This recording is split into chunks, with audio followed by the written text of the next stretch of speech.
everyone, I'm Stuart Kavanagh and welcome to the After Extra Time podcast where we talk about the big news, the big names and the big games in the English Premier League. As per usual, I'm joined by journalist, Manchester United fan, editor-in-chief of thesportsbank.net, author of Transatlantic Passage, How the Premier League Redefined Soccer in America, and roamer of red carpets, Mr. Paul M. Banks. How are you going, mates? Doing well, man. I just came straight from the red carpet, actually. Was at a movie sneak preview for National Champions, which features one of your favorite actors, J.K. Simmons. Yeah, absolutely. You sent me the trailer, and when you were telling me you're going to this preview, and I was very impressed to see. What do you give the movie? Give me your best movie critic impression. Well, I think a movie really does its job when you can just check out, completely get lost in it, and when it just moves quickly. And this thing just cooks. It moves rapidly, and I really liked it. I would give it 5 out of 5. I'd give it an A+. Right. Okay. Is it based on a true story? No, but very close to home here in Chicago. In 2014, Northwestern, their football players, led by the quarterback, just like in the movie, they tried to unionize. So that itself is somewhat similar. Like, you could say it's kind of based on a true story and that there was a movement to unionize, but this is completely different. This was where a team actually decides to boycott the national title game and they're just demanding, not just a union, but the payment for the players. Oh, that sounds fantastic, mate. We'll definitely have to drop a link to the trailer or something in the episode notes. On the topic of movies, I've seen a very humorous tweet from you, Paul. You're trying to get a song from the Euro trip movie going for the Manchester United Football Fans Club of Chicago. Right, because I belong to the United Supporters Club of Chicago. There's a scene in Euro trip where they stumble into a United supporters bar and ask them to sing the song, because obviously these two American kids that are over there in England, they don't really know anything that's going on. So they sing Sheena Easton, Morning Train. And they kind of changed the lyrics for United. Yeah, and they told me they do sing that song, a version of that song for whatever player or whatever they do with the chant. So oh, fantastic. That's a great little campaign you got going there. If you manage to get the bar up and about and singing along to it while you're watching a game with your fellow United fans over there in Chicago, you're gonna have to get some kind of video that we can share with the fans on the After ET _ podcast. Oh, we'll get that going for sure. I mean, it's a classic. It's a question of when, not if. Absolutely. Ladies and gentlemen, it is time for winners and losers in the past week of football. That's easy to say, isn't it? So let's shoot through here because you've got the real talking point here, Paul. Let's just quickly shoot through the winners. I picked Newcastle because they finally got a win on the board. It's only taken them 15 weeks of Premier League action. Good for them. Maybe they'll actually stay up. We'll see. I don't know. I'm dubious on Newcastle still, mate. 1-0 victory, though. It was great to see, and the Eddie Howe revolution is up and running. Why don't you give us your winner from the past week, mate? I'm going to go with Manchester City. I know that they did begin the season as the favorites, but that kind of got lost in the shuffle when Chelsea got off to such a hot start and they were so dominant. But with Chelsea starting to fall, City are back in their perch, and no matter what happens this year, whether it's a three-horse race, but I think City's going to have a say in whoever wins it at the end. Absolutely. Not saying City's going to win it. I picked Chelsea to win it when most people are picking City, but they're looking like the front runner right now. And that feeds beautifully into our losers this week. For me, anyway, my loser was Chelsea.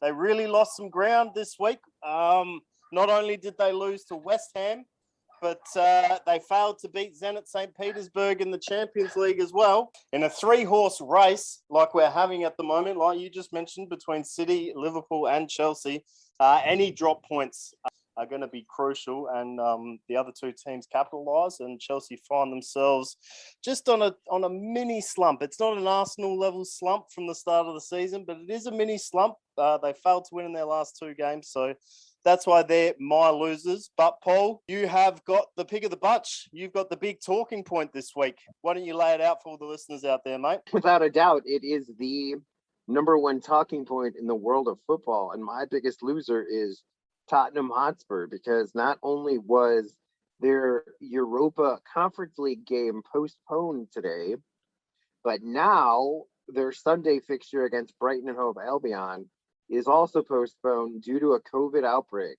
No one has been officially outed, or, they haven't said who has contracted it. There's a lot of rumors going around. There's a lot of stuff on the internet, but I believe 8 players and 5 coaching staff members, so 13. And that is massive, because you got to remember, these guys are tested all the time. They had access to the vaccines and the boosters right away. So these are probably all breakthrough infections. These are vaccinated people. And it just goes to show you that we are endemic, not pandemic right now. It is incredible. The story really did develop very, very quickly. I think when I was writing my preview for the sportsbank.net, check it out, great website, there was 6 confirmed. I think the story was there was 12 positive tests from the Premier League's latest round of testing, and half of them were Tottenham players, and I was calling them the Tottenham 6. And now it's really ballooned out to the Tottenham 13, and it's incredible that we're back here. We're back here with matches being postponed. They needed a win to survive in the Conference League, so probably fair to say that their European adventure is over for the season. And as we're in festive period fixture congestion, where the games are becoming thick and fast, how are they going to reschedule everything? How are they going to get everything in? Are you going to have crazy wild games where you're fielding the under 23s? We don't know yet who's out. How are you going to field the team? It's safe to say that, what we're talking about here is a lot bigger than football. It's a lot more meaningful, and that's what matters. But by the same token, Tottenham's entire season on the pitch, it could get ugly fast. So as far as the Stade Rennais and the Brighton games have been confirmed as being cancelled, but it's interesting to note that they have a midweek game against Leicester next week. Then they host Liverpool next weekend, and then they have a League Cup quarter-final against West Ham 3 days after that. So, in the space of 2 weeks, they've got 5 games with the I think it's 10 days isolation in the UK. It is 10 days minimum, yeah. And then you got to think, like, these players, they're professionals and stuff, so I'm sure they'll do their best to keep themselves fit. But as the old adage goes in sports, there's no substitute for match fitness. And like you said, this could have, it is much bigger than football. Don't get it twisted, anyone. We fully understand and accept that. But this could really be a hammer blow to what's been a poor season already for Tottenham. It's almost unprecedented, I guess you would say. I know COVID's been around. We're all used to it. It's been around for quite some time. We only just got fans back. But what I mean by the fact that it's unprecedented is we're not talking about a league shutting down. We're talking about a team having to cancel its 2 games so far. If you look at the dates of these games, you'd imagine that the game on the 16th against Leicester is probably going to be cancelled as well. I don't see what 3 days, 4 days difference is going to do. They'll still be inside that 10-day isolation period. So you're talking about a European campaign. And, Tottenham, believe it or not, as much shit as I've hung on them this year, if they win their game in hand, they're actually in 4th spot. So, it's unfortunate timing, and nothing good can come from it. It's time for the After Extra Time weekly awards section. The football world stops for these awards. Administrators, coaching staff, players, they're all have bated breath. They're on tenterhooks. They just want to know, have they won one? Have they not won one? Paul, let's just jump straight into it, my friend. who have you nominated for goal of the weekend? I'm going to switch it up. I'm going to go outside the box, and I'm going to turn it up to save of the week after extra time first. We've never done save of the week, but I don't know how to Jose Sa. I don't know how to pronounce it. I could be right. It could be wrong. The Wolverhampton Wanderers goal for his save on Diego Jota, and I probably butchered that name too. You're the Liverpool guy. That's what we do here. We don't get names right. So no, Winston Churchill famously said that anybody can pronounce foreign names any way they choose because it's just too hard. I accept save of the week. I'm really on board with goal of the weekend here. So maybe we can do a bit of an after extra time first and award Jose Sa. Actually, I think it is Jose because he's Portuguese. Jose Sa. Save of the weekend. Congratulations. It's a unique award, Jose. And congratulations to you and your Wolves teammates. You've got some bragging rights when you rock up to the training ground. The reason I've done this is because goal of the weekend, Demarai Gray, an absolute scorcher of a goal from outside the box. I love it when a goal hits one post and then goes into the back of the net on the opposite side of the goal from shot outside the box. And that's exactly what he done. And you talk about this often, Paul. It's not always about the aesthetic. It's about the story behind it. And that goal actually snapped a seven or 8 game losing streak or streak of not winning for Everton in their victory against Arsenal. So congratulations to Demarai Gray. Did you see that goal, Paul? I did. I'm always a big fan of these screamers that go from 20, 25, 30 yards outside the box. I don't know what the exact distance was, but you described it perfectly. It was far away from the goal, and when it's got a lot of force behind that, it's always fun to watch. Congratulations to Demarai Gray. You might have had a terrible time over in Germany last year, but the move back to England has already paid dividends because you've won an after extra time goal of the weekend award. Let's move on to player of the weekend. And for mine, mate, Jurgen Klopp called him a legend after the game. It's Divock Origi. He just pops up and scores goals when we most desperately need them. It looked like the game was getting away from us against Wolves. He threw on Big Div to see if he could just jag something, and he just does it. He just finds a way to get goals. He's not. I wouldn't by any stretch of the imagination call him a goal machine, but he scores crucial goals for Liverpool. So that's my nominee for player of the weekend, mate. Yeah, that's a solid one. I mean, as you can see here, we really have a lot of theme with that specific game for this week. I'm going with Mason Greenwood. He scored in the score draw against Young Boys yesterday, a match where... What a goal, too.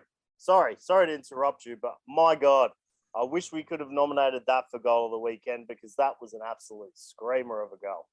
Yeah, absolutely. It was amazing. And I know how high you are on him. I think. I mean, I have so many conversations with people about football or soccer. Sometimes I don't remember who said what, but I think you're the one who said not only is he the future of United in the attack, once Ronaldo's gone, he's going to be the future of the club.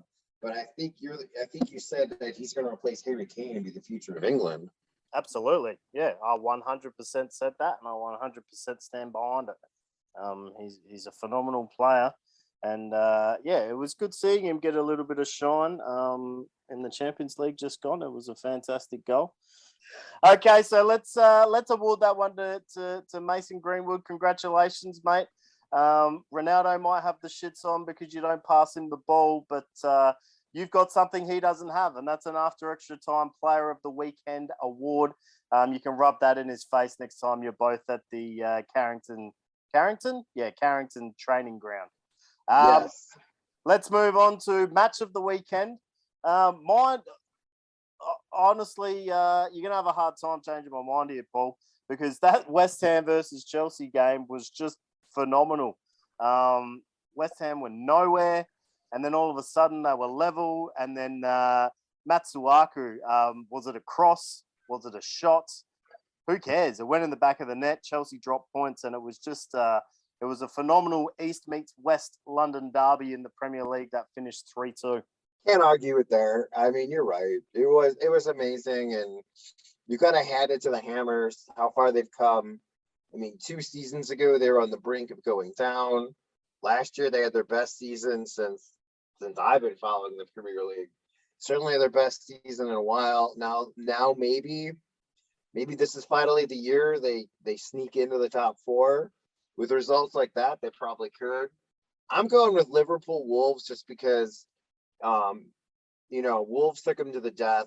You have Liverpool scoring in Fergie time and in injury time and added extra time, and I just wanted to see Liverpool fail, and that's why my pick for goal of the week, I went with save of the week, because I was like, it was good to see a Liverpool player fail, just like I was kind of hoping for them to lose, but it is what it is.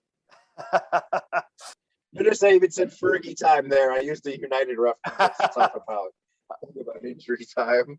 I would expect nothing less, mate, if it was Manchester United. If the roles were reversed, I would be exactly the same. But I think we've agreed upon the West Ham Chelsea game getting match of the weekend. So congratulations to both clubs. I'm sure this award will take pride of place at the Olympic Stadium. I don't think they're going to want it at Stamford Bridge. At what point do we stop looking at them as, outsiders who are looking to make an upset, and we start just actually considering them as genuine contenders for this top 4?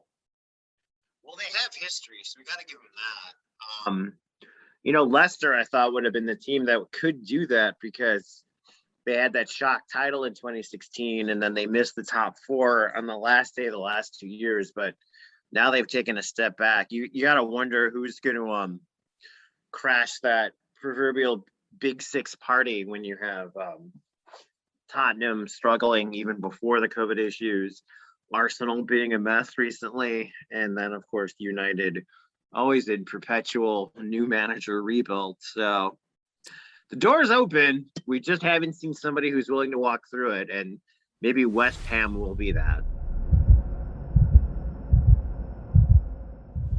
The games continue to come thick and fast. There's no rest for the wicked as we hurtle towards the halfway point of the Premier League season. It's time for game week 16. We kick things off with some Friday night football between podcast favourites, the Bees of Brentford, taking on the Moose Men of Watford. Paul, a couple of pod favourites there.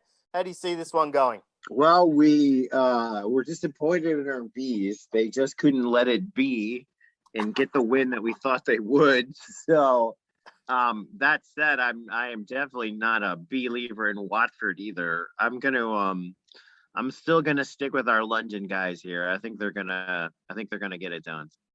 Yeah, I think they will too. The early kickoff on Saturday, Paul, sees Manchester City take on Wolverhampton Wanderers. Yeah, now that's an interesting one.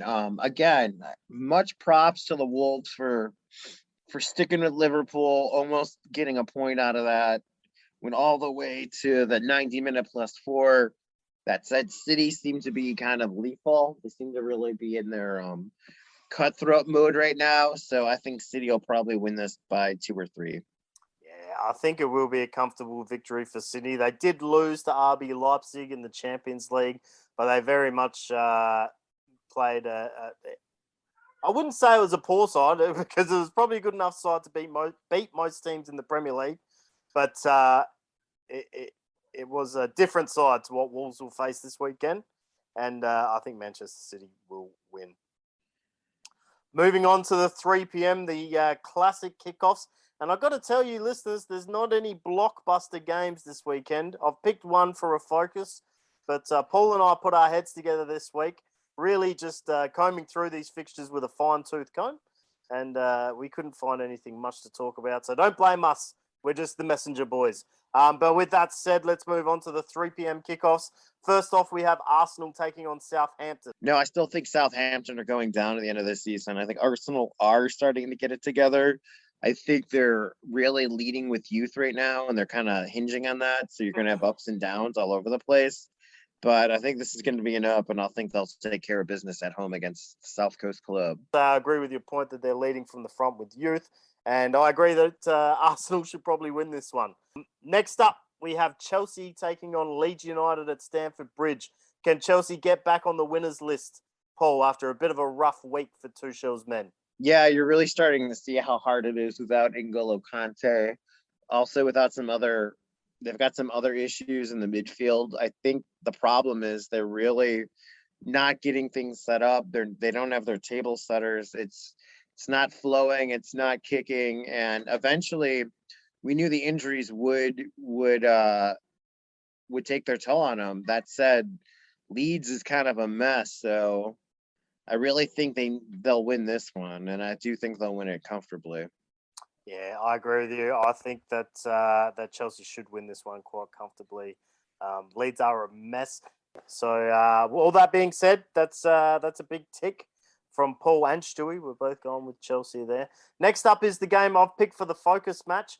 I guess I picked it because it's Steven Gerrard's homecoming as he is in the opposition dugout. He's against Liverpool for the first time in his career as Aston Villa travel to Anfield. But I guess another caveat is last year, Aston Villa smashed Liverpool. It was a 7-2.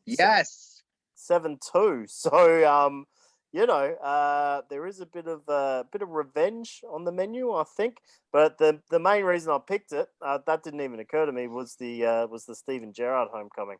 But how do you see this one happening, Paul? Yes, Steven Gerrard, the very famous and accomplished LA Galaxy player, will face some other team that he played for a little while as well.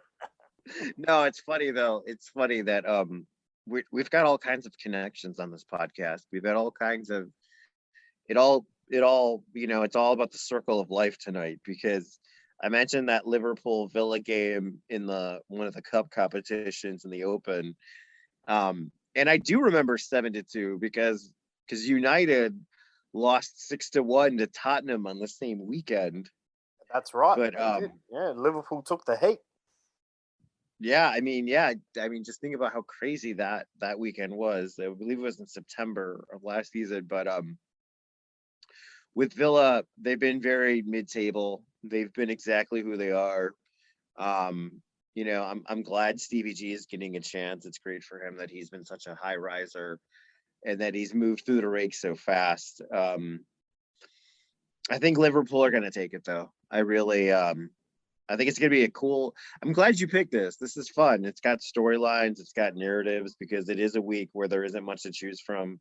But in the end, I think the Reds are going to take it. It is very interesting. It is going to be a fascinating storyline. Steven Gerrard has been very, very prickly when he's been asked about the homecoming and the whole storyline of it. He even went as far to say that he was going to ignore the Liverpool fans when he gets the inevitable serenade from the Anfield faithful. And, that might annoy some Liverpool fans, but I kind of respect it. I like it. He's trying to prove to the Aston Villa fans that he's an Aston Villa man, and that's what you want. That's what you want from your coach, and I wish him nothing but success with Aston Villa. Not this weekend, though. I hope they get a drubbing. But, something tells me, it's just out there in the ether. I think Liverpool will win, but let me just say, it wouldn't surprise me if Aston Villa got away with a draw, or maybe even got a sneaky win here, just with the whole Steven Gerrard X Factor happening. But that's enough about that one, Paul. Let's move on to your boys. You have the late kickoff on Saturday night in the UK, and you face the Canaries of Norwich at Carrow Road.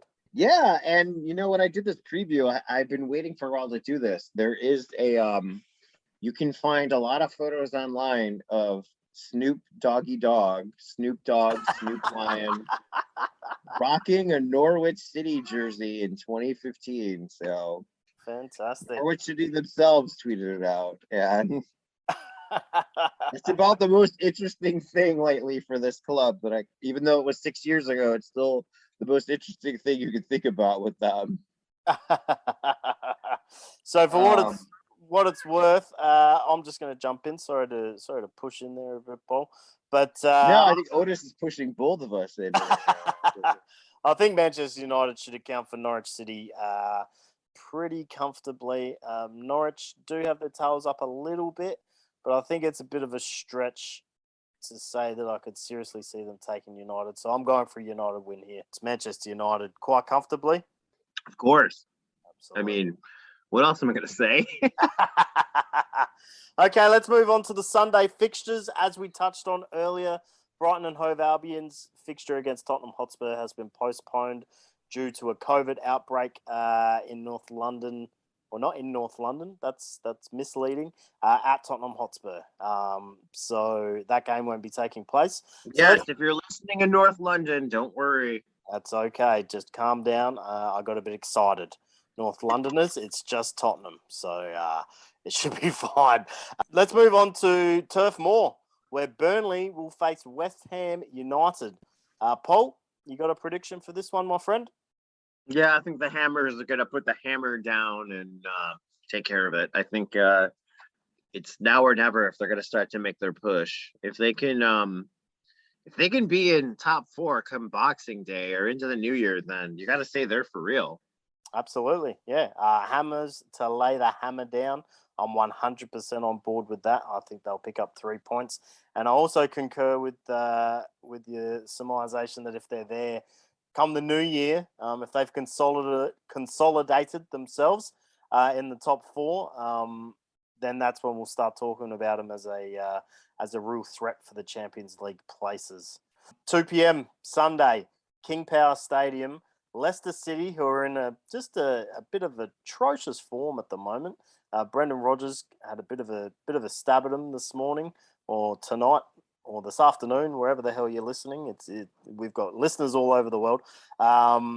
When they lost their Europa League game and dropped into the Conference League. So they take on Newcastle United, who just picked up their first win. They're on a winning streak of 1, Newcastle, and they're dangerous coming into the King Power. Yeah, and I'm taking them. That's my upset special, my upset of the week. Wow. I am going with the Geordies. Okay.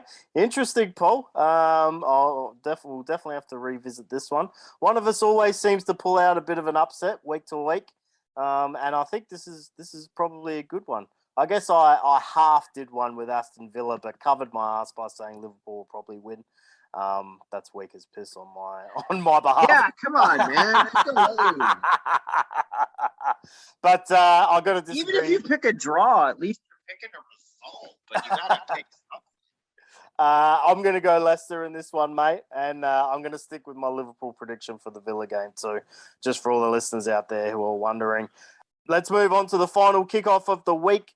Crystal Palace hosting Everton at Selhurst Park. Crystal Palace they've hit a bit of a rut at the moment, but they're still a good side, and I'm still impressed with what Patrick Vieira has done. Everton, I got to say, and I don't know if this is just because I have a bit of a soft spot for Rafa after what he did with Liverpool when he was in charge, but when Everton are playing well this season, they look good. You know, they look like they could do something. I guess the caveat is they've just come off an 8-game losing or an 8-game streak of not winning. So as far as a prediction goes here, I'll probably go for a draw. I don't see Everton being that much better than Palace, and I just don't think Palace are in the right vein of form to pull off a victory over Everton. I'm going to be bold again. I'm going to go with Palace. And I think that is an upset, but I can't say that's like a bold upset. I don't know how much of an upset that even really is, because both sides have been problematic. But I guess I'm kind of glad it's kind of nice. You got to pick someone, right? I mean, eventually we're going to look smarter, and you're going to be like, hey, we always remember like the special picks we make. We don't remember the ones we get wrong. Okay, so that's a bit shorter than usual, but there's your previews and your picks. I've got to say I'm very happy that the Bees are playing the Moose Men to kick things off. That we could sponsor that game in the future, Paul. That could be the After Extra Time Cup. But I'll be watching that one with bated breath and hoping that the Bees get over the line. Okay. Wow, Otis is really Pumped up. whoa, for the boy, beef. calm down, man.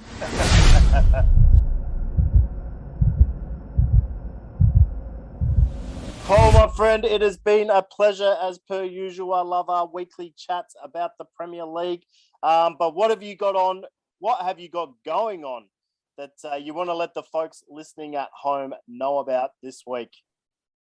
Well, everything I got going on this weekend is of a personal nature and whatnot, so I'll probably stay away from that. Nothing really professional, but it was really good to get together with a very important source for the book, who's going to be the guest. Hopefully, will be the guest at our podcast next week. So what I'm doing is a little teaser.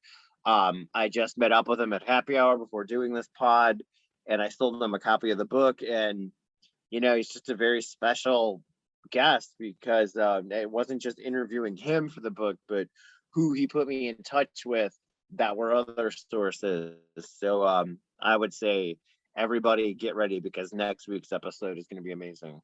It is going to be huge. No spoilers here, but I am very excited also, Paul. Have a good weekend, mate. That's it for another episode of After Extra Time. Be sure to follow us at our Twitter account at AfterET_podcast. Be sure to get all your latest football news at thesportsbank.net. What a website. Check it out. And last but not least, show the third member of the pod some love by following at Otis Ginger Tabby on Instagram. Until next week, he's Paul M. Banks. I'm Stuart Kavanagh, and this has been After Extra Time.